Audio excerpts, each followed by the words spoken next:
शुक्रिया। एक्चुअली देखिए होता क्या है कि आज की डेट में डाटा सेंटर का इतना वैल्यूबल इम्पोर्टेंट क्यों है पूरे वर्ल्ड वाइड? क्योंकि इसकी जो रेवेन्यू जनरेट होता है ना, ये कई 100 बिलियंस डॉलर प्लस है, ठीक है? तो इसीलिए डाटा सेंटर का बहुत ज़्यादा इम्पोर्टेंस दिया गया है और आने वाला टाइम में जिस कंपनी के पास डाटा सेंटर होगा, जिस भी ऑनलाइन टेक्नोलॉजी से जो कनेक्टेड है, तो उसकी जो वैल्यू होगी कमिंग फ्यू इयर्स, अगर मैं बहुत ज़्यादा ना चाहूँ तो ये हार्डली विद इन 2 इयर्स, क्योंकि ये 2 इयर्स के अंदर दुनिया की ऐसी बहुत बड़ी-बड़ी कंपनीज़ पूरे वर्ल्ड में अपनी सिस्टम लाने वाली है।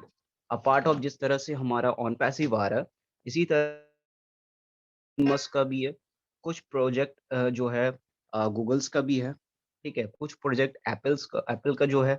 तो इसमें क्या बेनिफिट है कि अगर आपका डाटा सेंटर जिस भी कंपनी का आज है, जैसे कि गूगल है, फेसबुक है, अमेज़न है और माइक्रोसॉफ्ट है, तो हम लोग जो भी चीज़ यूज़ कर रहे हैं ना आज की डेट में जो मोबाइल पे एज़ अ एप्लीकेशन जो टूल्स यूज़ करते हैं, तो कहीं न कहीं क्या होता है कि हम अपना अ, जो दूसरी जो कंपनीज़ का डाटा सेंटर से जो हम लोग सारे कनेक्टेड है, जो भी सर्वर पे हमारा जो डाटा कनेक्टिविटी जो हमारा स्टोरेज है, वो हर कंपनीज़ को जाता है।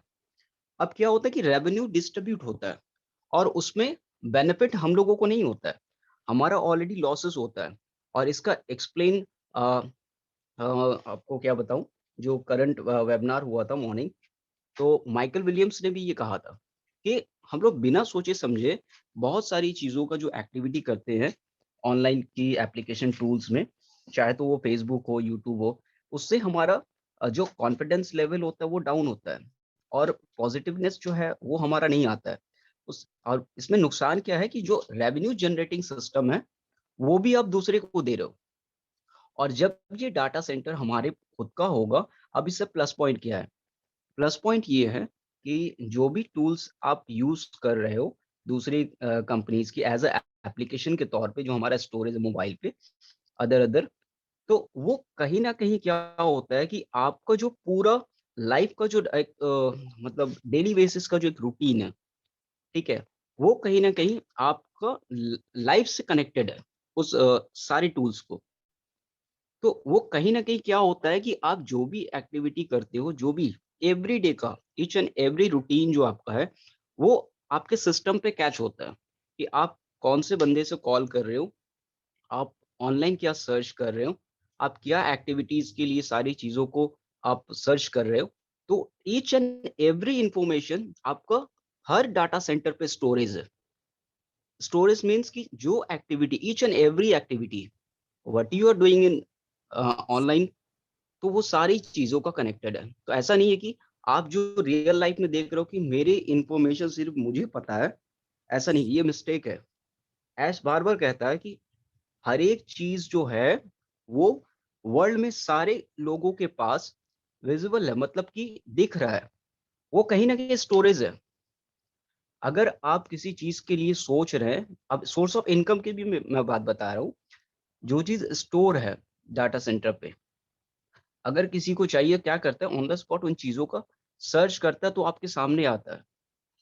तो आपने जो चीज़ पहले सोचा वर्बली अगर आप बात भी कर रहे हो ना, वो कहीं न कहीं रिकॉर्डेड होता है। ऐसा नहीं है कि डाटा सेंटर पे सिर्फ़ हमारा वीडियो और इमेज रिकॉर्ड होता है। हर एक कनेक्टिविटी, हर एक पॉज़िटिव जो चीज़ है, वो ऑनलाइन के सिस्टम पे रिकॉर्डेड है। अब बेनिफिट कैसे आएगा ये? बेनिफिट इस तरह से आएगा जब हमारा खुद का डाटा सेंटर होगा। अब क्या है कि हम किसी भी प्लेटफ़ॉर्म पे जाने के लिए हम ऑन पैसिव से ही कनेक्टेड हैं, तो बहुत सारे ऐसे टूल्स एप्लीकेशन हैं, जो मुझे यूज़ेस नहीं होने वाले इन कमिंग फ्यूचर में। क्योंकि हमारे से जितने लोग हमारे एज़ फॉर एग्ज़ाम्पल आपके पास अगर कॉन्टैक्ट लिस्ट है, उस कॉन्टैक्ट लिस्ट में ऑलरेडी आपके मेल आईडी से कनेक्टेड होता है और मेल आईडी हमेशा सबका यूनिक होता है। अब इसमें से क्या होता है कि जो आपका इन्फॉर्मेशन है, अगर आप ऑन पैसिव कर रहे हैं, एआई टेक्नोलॉजी उस इन्फॉर्मेशन तक सारे लोगों के पास आपका मैसेज पहुँचाएगा, विदाउट एनी इन्फॉर्मेशन, मतलब आपका कोई वहाँ पे हाइलाइट नहीं होगा, आपका नाम नहीं जाएगा, मगर फिर भी उसको मैसेज जाएगा। क्यों? क्योंकि वो सारी लोग आपसे कनेक्टेड हैं। मैं एक एग्ज़ाम्पल दे रहा हूँ, ये आपके मोबाइल नंबर से, ये एक प्यूर एग्ज़ाम्पल है। दूसरी चीज़ आपका मेल एक्टिविटी से, आपके मेल में अगर थाउज़ेंड्स ऑफ कंपनीज़ का मेल है, एआई टेक्नोलॉजी वो ऑटोमैटिकली उन चीज़ों को स्टोरेज क्यों? आप ऑन पैसिव का डाटा सेंटर से कनेक्टेड है, तो वो कहीं न कहीं जितने भी आप दूसरे के डाटा सेंटर या सर्वर से जो भी कनेक्टेड थे पहले, वो कहीं न कहीं आपका वो डाटा कलेक्ट करेगा। आप किन चीज़ों से पहले कनेक्ट थे? एआई टेक्नोलॉजी आप तो अचानक से बंद नहीं करेंगे किसी भी चीज़ को। तो वो जो कैशिंग पावर है, जो आपका आईपी एड्रेस के एक पॉइंट ऑफ व्यू से उनको कलेक्ट होगा, एक आपके मोबाइल नंबर से कनेक्ट होगा, एक आप जो भी सर्च इंजन पे जो सर्च करते हैं, वो सर्च इंजन किस डाटा सेंटर से है, वो कनेक्ट होता है। तो हर एक बंदे का जो प्रोग्रामिंग है, कि जिस तरह से माइनिंग प्रोग्राम अब हम लोग कहते हैं ना माइनिंग प्रोग्राम, डाटा सेंटर मुझे बेनिफिट कैसे देगा? डाटा सेंटर एक बहुत बड़ा प्रोजेक्ट है और डाटा सेंटर से हम लोगों को बहुत बेनिफिट आने वाला है। क्योंकि वर्ल्ड वाइड का एक बहुत बड़ा रेवेन्यू डाटा सेंटर पे जनरेट होता है। अगर हमारा डाटा सेंटर पे हम कोई भी एक्टिविटी करते हैं तो हमारा स्टोरेज होता है। उसमें हम अपना टाइम स्पेंड करते हैं। जो भी मुझे चाहिए तो उस डाटा सेंटर पे और अब इसमें से बेनिफिट क्या है कि जो भी हम एक्टिविटी जो भी काम करेंगे उसमें जो रेवेन्यू जनरेट होगा, ये फिर हम लोगों को एक डाटा सेंटर से भी रिटर्न आएगा। कल मैंने इसी चीज़ ओके। को एक एक्सप्लेन किया था कि एक जी। बहुत बड़ी बात है कि डाटा सेंटर हमारे पास है और ये हर एक एक्टिविटी आप ये ना समझें कि सिर्फ़ ऑन पैसिव कैम्पेनिंग करेगा। आप खुद के खुद कैम्पेनिंग करोगे आप। सिर्फ़ एआई टेक्नोलॉजी एक पार्ट है कि उन वो चीज़ों को किस तरह से काम करेगा। जी, जी, प्लीज़। बिल्कुल।